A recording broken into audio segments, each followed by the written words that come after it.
कविता, तू अभी तक झाड़ू ही लगा रही है और जल्दी जल्दी से हाथ चलाना इससे पहले कि तेरे दोनों भाई उठ जाएं। जी भाभी। तभी कविता की छोटी भाभी रश्मि वहां आती है। कविता, ये क्या, तुम्हारा साफ सफाई का काम अभी तक खत्म नहीं हुआ? अच्छा ये सब छोड़ो, तेरे भैया उठ गए, उनके लिए जल्दी से चाय बनाकर ले आ, और हाँ, इसके बाद हम सबके लिए नाश्ता भी बना दे। हाँ, भूख तो मुझे भी लगी है। ऐसा कर, तू साफ सफाई के बाद नाश्ता बना ले, फिर अपने भाइयों के ऑफिस जाने के बाद बर्तन धो लेना और उसके बाद कपड़े धो लेना। बिन माँ बाप की कविता चुपचाप घर के कामकाज में लग जाती है। कुछ देर बाद वो सबके लिए आलू के पराठे और चाय लेकर आती है। ये लो अमित भैया, आपकी पसंद के आलू के पराठे और गर्मा गर्म चाय। कविता, तेरी दो भाभियां हैं, फिर भी हमारे लिए तू खाना क्यों बनाती है? भैया वो मैं वो बात ये है कि ननद जी को अपने भाइयों के लिए अपने हाथ से बनाया हुआ खाना खिलाना ज्यादा पसंद है, इसलिए वो हम दोनों को तो बनाने ही नहीं देती। क्यों कविता, ठीक कह रही हूँ ना मैं? अनीता कविता को आंखें दिखाने लगती है। हाँ भैया, अनीता भाभी एकदम ठीक कह रही है। दोनों भाई नाश्ता करके ऑफिस चले जाते हैं। फिर दोनों भाभियां भी नाश्ता करने बैठ जाती हैं। आखिर में जैसे ही कविता नाश्ता करने बैठती है तो छोटी भाभी रश्मि उसकी कुर्सी खींच लेती है, जिससे कविता नीचे गिर जाती है। तेरी औकात नहीं है कुर्सी पर बैठ के खाने की, चल नीचे बैठकर खा। और नहीं तो क्या, तुम्हारी हैसियत इस घर में एक नौकरानी से ज्यादा कुछ भी नहीं है। और हाँ, पहले ये वाला खाना खत्म कर। लेकिन भाभी, ये तो आप लोगों का जूठा खाना है। हाँ तो इसे तो तू अपनी खुशकिस्मती समझ कि झूठा खाना तुझे नसीब हो रहा है। चल अब खाना खाकर सारे झूठे बर्तन धो देना। अच्छा रश्मि, तूने कल रात बिग बॉस का एपिसोड देखा क्या? नहीं भाभी, मिस हो गया। वैसे अभी रिपीट आ रहा होगा, चलो ना चलकर देखते हैं। हाँ हाँ चलो चलो। दोनों भाभियां आराम से अपने कमरे में जाकर टीवी देखती हैं और बेचारी कविता अकेले घर का सारा काम करती। ऐसे ही दिन बीतते हैं।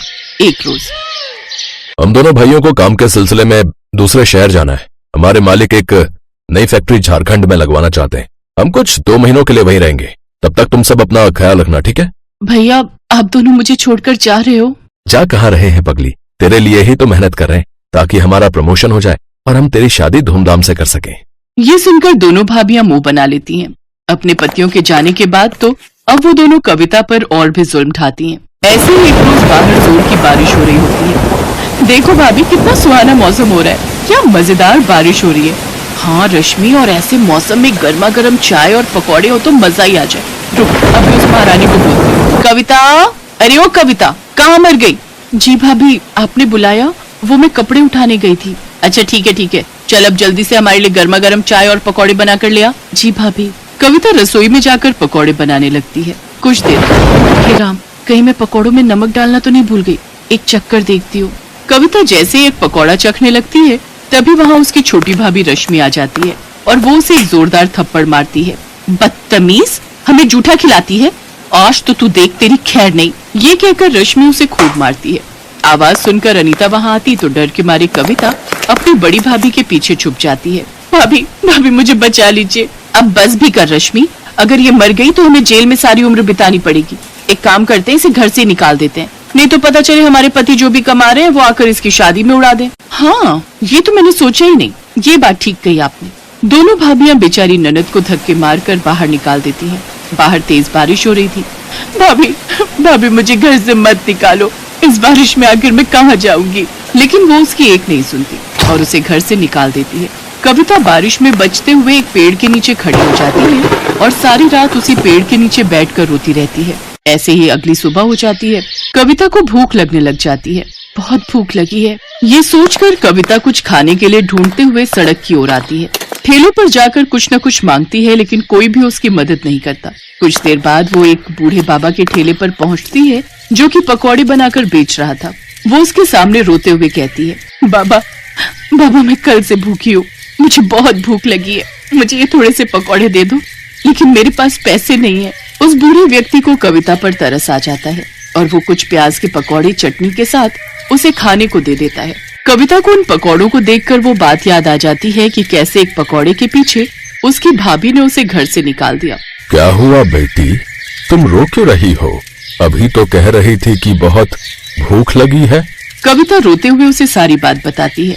बेटी, तुम जवान लड़की अकेले कहाँ भटकोगी सड़कों पर, इससे तो बेहतर होगा तुम इस गरीब की झोपड़ी में चलकर रहो, मेरी बेटी बनकर। ऐसे कुछ दिन बीत जाते हैं। अब कविता उस बूढ़े बाबा के घर पर रहकर उसके खाने का ध्यान रखती, लेकिन एक रोज बूढ़े बाबा की तबीयत खराब रहने लगी, इसलिए अब उनकी जगह कविता उनके पकौड़ों का ठेला संभालने लगी। अब कविता उस ठेले पर प्याज के साथ मिर्च, आलू, पालक और गोभी के पकौड़े भी बनाकर बेचने लगी, जिससे उसके ठेले पर ग्राहकों की भीड़ काफी बढ़ गई। गर्मा गर्म पकौड़े खाने के लिए अब उसके पास लोगों की लाइन लगना शुरू हो जाती है। आइए आइए, गर्मा गर्म प्याज, आलू, पालक और मिर्च के पकौड़े खाइए। तभी मौसम सुहाना हो जाता है और इस सुहाने मौसम में भला कौन इतनी वैरायटी के पकौड़े नहीं खाना चाहेगा।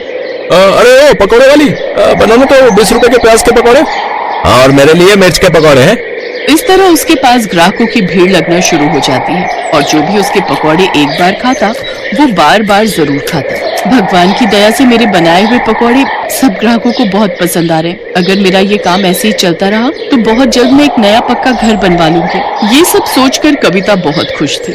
अगले दिन वो फिर अपना ठेला वहाँ लगाती है, लेकिन एक रोज तेज तूफान के आने के कारण उसके ठेले की छत उड़ जाती है और बारिश के कारण उसके सारे पकौड़े उसमें खराब हो जाते हैं। सब खत्म हो गया। इस बारिश ने सब खराब कर दिया।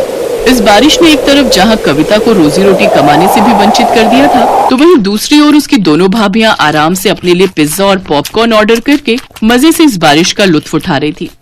वाह वाह, क्या स्वाद है इस पिज्जा का, और इस पॉपकॉर्न के तो क्या ही कहने। उधर रोती हुई कविता अपनी झोपड़ी में आती है, जहाँ सारी झोपड़ी में पानी आ गया होता है। अब पूरे घर में तो बारिश का पानी भर गया है। बाबा, मैं अभी ये सारा पानी उठाकर बाहर फेंक देती हूँ। कविता अपनी बदकिस्मती पर रोते हुए उस पानी को उठाकर बाहर की ओर फेंकने लगती है। कुछ देर बाद वो उस बूढ़े बाबा की ओर देखती है। नहीं, मैं इतनी जल्दी हार नहीं मान सकती। बारिश में तो लोग पकौड़ों के दीवाने होते हैं। ये बरसात का मौसम तो सबसे अच्छा मौसम है कमाई करने का, लेकिन मैं इसके पकौड़ों के साथ चाय बनाकर भी बेचूं तो मेरे पास कुछ पैसे रखे हैं, उससे फिर से शुरू करती हूँ। कविता ने हिम्मत नहीं हारी और उसने अपने ठेले की मरम्मत करवाई और एक बड़े से तिरपाल के नीचे चाय पकौड़े बेचने लगी।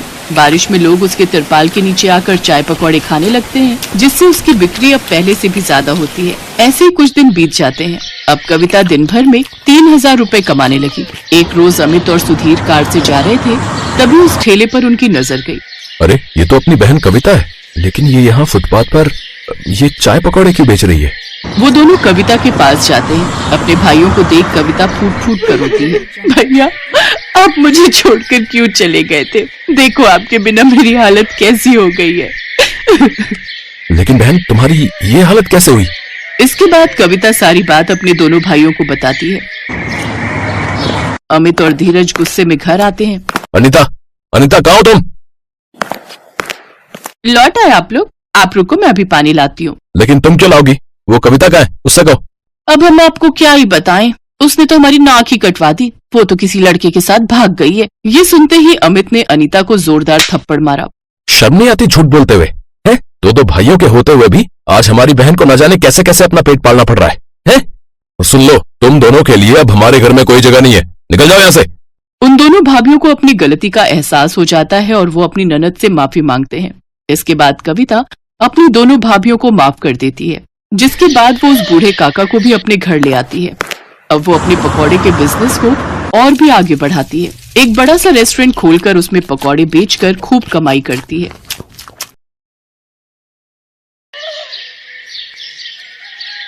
मनोहर पानीपुरी का ठेला चलाता था। उसकी एक 4 साल की बेटी थी और पत्नी शोभा दोबारा गर्भवती थी। मनोहर का परिवार बढ़ रहा था। इसी चिंता में वो ज्यादा मेहनत करता था। सुबह जल्दी उठकर पानीपुरी बनाने की सारी तैयारी करके मनोहर जल्दी ही काम पर निकल जाता था और शाम तक ठेले पर पानीपुरी बेचता था। मनोहर की पानीपुरी लोगों को बहुत पसंद थी, इसलिए ग्राहक भी आ ही जाते थे। मनोहर, पानीपुरी खिला भाई। आटे की या सूजी की भैया जी? दोनों तरह की खिला दे। है भाई, तेरी पानीपुरी खाने में इतनी स्वादिष्ट होती है कि मजा आ जाता है भाई। हाँ मनोहर भैया, 40 रुपए की पानीपुरी पैक कर देना। पानी थोड़ा ज्यादा कर देना। अभी कर देता हूँ। आने जाने वाले लोगों की नजर मनोहर के ठेले पर पड़ी जाती थी और पानीपुरी तो एक ऐसी चीज है जिसे देखकर मुंह में पानी आ ही जाता है। इसलिए लोग उसके ठेले पर रुककर पानीपुरी खाते और आगे बढ़ते। पर कुछ दिनों से मनोहर के ठेले पर भीड़ आनी कम हो गई थी, क्योंकि मानसून आ गया था और रोजाना ही तेज बारिश आ जाती थी। इसलिए लोग सड़क पर कम रुकते थे। बिक्री पर असर होने से मनोहर की रोजी रोटी पर भी असर पड़ा था। ये लो, रोटी खा लो। शुभा, क्या बात है? चिंता में दिखाई दे रही हो। पूजा कहाँ है? दिखाई नहीं दे रही? वो पड़ोस वाली माला के घर खेलने गई है। वो शरद बाबू आए थे, मकान का किराया मांग रहे थे। बोल रहे थे 15 दिन ऊपर हो गए हैं, उन्हें अगले हफ्ते तक किराया चाहिए, नहीं तो हमें ये घर खाली करना पड़ेगा। उन्हें हमसे ज्यादा किराया देने वाले किराएदार मिल रहे हैं। अरे तू चिंता मत कर, इस हालत में तू चिंता करेगी तो बच्चे पर भी असर पड़ेगा। मैं शरद जी को कल बोल दूंगा, वो मुझे कुछ दिन की मोहलत और दे देंगे। मनोहर शोभा को तसल्ली दे देता है, पर वो खुद ही बहुत परेशान था, क्योंकि उसी शाम जब वो काम से लौट रहा था तो लोगों में बारिश और तूफान को लेकर चर्चा बनी हुई थी। अरे मनोहर, तुमने सुना क्या? मौसम विभाग का कहना है कि अगले 4 दिनों तक भीषण तूफान और बारिश के संकेत हैं भैया। सड़कों पर पानी भरा रहेगा, इसलिए हम सब ने तो सोचा है कि कुछ दिन घर से ही ना निकले। तुम ठीक कह रहे भैया, 2-4 दिन अब घर पर ही आएंगे। वैसे भी मेरी अच्छी खासी बिक्री हो जाती है, पर डर भी तो है बारिश में अगर बाढ़ आ गई तो, सड़कों पर पानी भर गया तो, है घर नहीं लौट पाए तो। मैं तो सोचकर ही घबरा रहा हूं भैया। चलो भाई चलो, समय से घर चलते हैं भैया। मनोहर उस शाम को हुई इस बात के बारे में सोच सोच कर करवट बदल रहा था। उसे समझ नहीं आ रहा था कि वो अगले दिन जाए या नहीं, पर उसे मकान का किराया भी चुकाना था, इसलिए वो मकान मालिक शरद से बात करने जाता है। शरद जी, मैं अगले महीने तक आपको किराया दे दूंगा। अभी बारिशों का सीजन है तो काम बिल्कुल भी नहीं है। देख मनोहर, मैंने घर किराए पर देने से पहले ही ये शर्त रखी थी कि मुझे किराया समय पर चाहिए, पर तू हर बार ही किराया लेट कर देता है। अब मैं और देर नहीं कर सकता। तू अगले 2 दिन तक मेरा किराया दे दे, वरना घर खाली कर दे। मेरे पास इतना टाइम नहीं है कि तेरे से बात करूं, मुझे काम से जाना है। मनोहर चिंता में घुला घर लौट आता है। उसके पास कोई और चारा नहीं था, इसलिए वो अगले दिन फिर से पानी पूरी का ठेला लेकर काम पर जाने लगता है। पड़ोस की सुनीता भाभी कह रही थी कि अगले 2 दिनों तक बहुत बारिश होने वाली है, आप 2-3 दिन काम पर ना जाओ तो अच्छा है। शोभा, मैंने शरद जी से बात की थी, वो नहीं मान रहे हैं। उन्हें अगले 2 दिन में किराया चाहिए, इसलिए मुझे पानीपुरी का ठेला लगाने जाना ही होगा। मनोहर घर से निकल पड़ता है। वो ठेला लेकर जब अपनी जगह पर पहुंचा तो उसने देखा आज बहुत कम ठेले वाले खड़े थे। उसे पता था कि सबने पहले ही मना कर दिया था, इसलिए सब 2-3 दिन घर पर ही रहेंगे।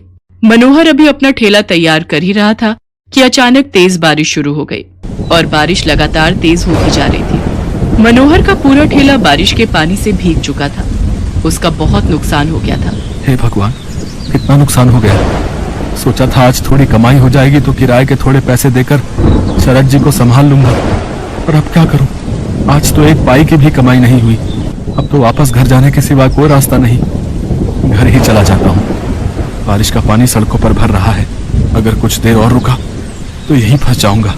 मनोहर अपने ठेले को अभी लेकर जा ही रहा था कि अचानक से एक गाड़ी तेजी से आती है और सड़क पर फिसलती हुई एक पेड़ से टकरा जाती है। अचानक हुए ऐसे हादसे से मनोहर दंग रह जाता है। वो देखता है कि गाड़ी एक महिला चला रही थी और बराबर में उसके एक छोटी बच्ची बैठी हुई थी। महिला की ज्यादा चोट आई थी और वो बेहोश हो गई थी। बच्ची को खरोंचे आई थी और वो दर्द से रो रही थी। मनोहर उनके पास जाता है और रोती हुई बच्ची को गोद में उठा लेता है। लोग उसका साथ देने से मना कर देते हैं। हे भगवान, न जाने ये कौन है। चुप हो जा बिटिया, इसके तो हाथ पर चोट आई है। अगर इन्हें कुछ ही देर में अस्पताल नहीं ले गया तो अनर्थ हो जाएगा। ए भैया, जरा ऑटो रोको। ए भैया, आओ भैया, जरा गाड़ी रोको। कोई रोक ही नहीं रहा, कोई भी मदद करने को तैयार नहीं हो रहा है। मैं इन दोनों को इस हालत में यहाँ मरने के लिए नहीं छोड़ सकता। मेरी आत्मा इसके लिए कभी हाँ नहीं कहेगी। अब मैं क्या करूं?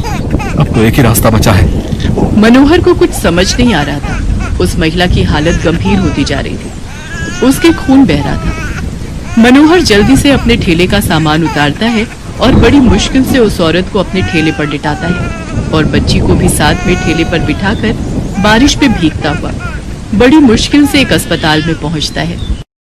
उसे इस हालत में देखकर अस्पताल के डॉक्टर और नर्स जल्दी से उस महिला को एडमिट करते हैं। मनोहर उस रोती हुई बच्ची को संभाल रहा था। बच्ची के हाथ में चोट थी।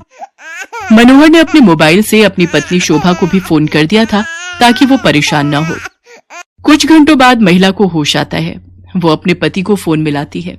कुछ देर बाद उसका पति हॉस्पिटल पहुंचता है और अपनी पत्नी और बच्चे की हालत देखकर घबरा जाता है। डॉक्टर, सुषमा कैसी है? ये सब क्या हो गया? सुषमा, मुझे तो लगा था तुम अपनी मम्मी के घर पहुंच चुकी होगी। रोहित, मैं घर से निकली थी तो बारिश नहीं थी। मैंने सोचा आराम से पहुंच जाऊंगी, पर अचानक पता नहीं क्या हुआ, मैं गाड़ी संभाल नहीं पाई। कीचड़ में वो फिसलती चली गई और उसके बाद तो मुझे होश ही नहीं था। रोहित, ये भैया बहुत अच्छे हैं। आज इन्होंने मेरी और स्वाति की जान बचाई है।